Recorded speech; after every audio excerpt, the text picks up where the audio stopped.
Today's book is Last Stop on Market Street, written by Matt de la Pena, illustrated by Christian Robinson. Last Stop on Market Street is a picture book, but last year it won the Newbery Medal. And that's unusual because usually the Newbery is given to chapter books.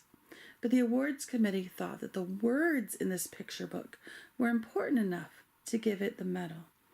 It did also win a Caldecott Honor Medal for its illustrations, and it won a Coretta Scott King Award honor for its message of peace, brotherhood, and nonviolent social change. Those are the words that you see on the medal sticker itself. All right, so Last Stop on Market Street.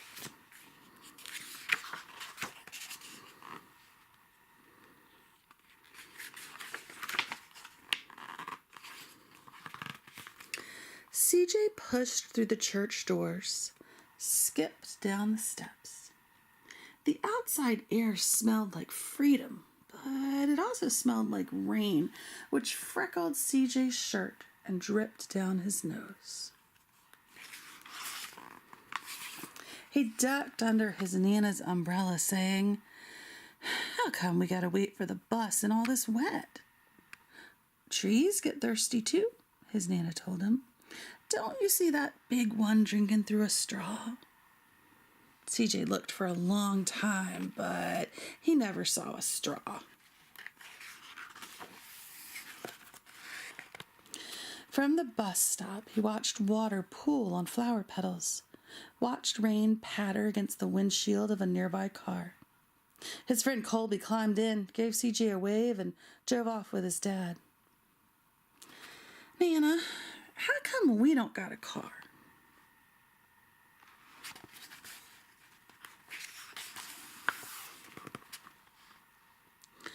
"Boy, what do we need a car for?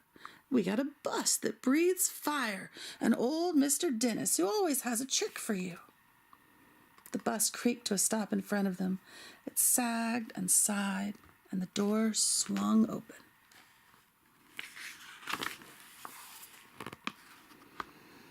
"What's that I see?" Mr. Dennis asked. He pulled a coin from behind CJ's ear, placed it in his palm. Nana laughed her deep laugh and pushed CJ along. They sat right up front. The man across the way was tuning a guitar. An old woman with curlers had butterflies in a jar. Nana gave everyone a great big smile and a good afternoon. She made sure CJ did the same. The bus lurched forward and stopped, lurched forward and stopped. Nana hummed as she knit. "How come we always got to go here after church?" CJ said. "Miguel and Colby never have to go nowhere." "I feel sorry for those boys," she told him. "They'll never get a chance to meet Bobo or the Sunglass Man, and I hear Trixie got herself a brand new hat." CJ stared out the window, feeling sorry for himself. He watched cars zip by on either side, watched a group of boys hop curbs on bikes. A man climbed aboard with a spotted dog. CJ gave up his seat. "How come that man can't see?" "Boy, what do you know about seeing?" Nana told him. "Some people watch the world with their ears." "That's a fact.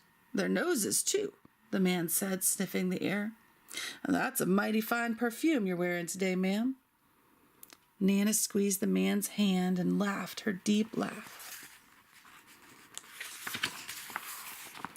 Two older boys got on next. CJ watched as they moved on by and stood in back. "Sure wish I had one of those," he said. Nana set down her knitting. "What for? You got the real-life thing sitting across from you. Why don't you ask the man if he'll play us a song?" CJ didn't have to. The guitar player was already plucking strings and beginning to sing. To feel the magic of music, the blind man whispered. "I like to close my eyes." Nana closed hers too.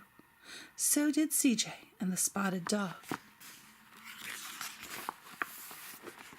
And in the darkness, the rhythm lifted CJ out of the bus, out of the busy city. He saw sunset colors swirling over crashing waves, saw a family of hawks slicing through the sky, saw the old woman's butterflies dancing free in the light of the moon.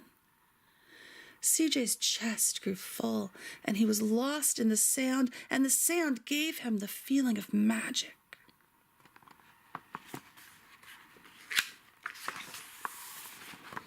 The song ended, and CJ opened his eyes. Everyone on the bus clapped, even the boys in back. Nana glanced at the coin in CJ's palm, and CJ dropped it in the man's hat. "Last stop on Market Street," Mr. Dennis called.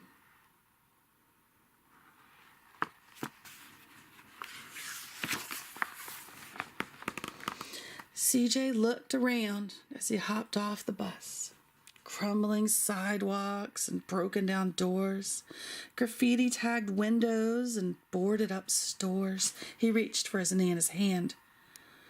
"How come it's always so dirty over here?" She smiled and pointed to the sky. "Sometimes when you're surrounded by dirt, CJ, you're a better witness for what's beautiful." CJ saw the perfect rainbow arcing over their soup kitchen. He wondered how his Nana always found beautiful where he never even thought to look. He looked all around them again, at the bus rounding the corner out of sight, and the broken street lamps still lit up bright, and the stray cat shadows moving across the wall.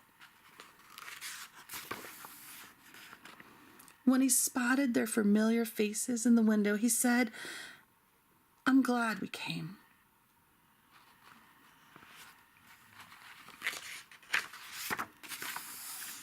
He thought Nana might laugh her deep laugh, but she didn't. She patted him on the head and told him, "Me too, CJ. Now, come on."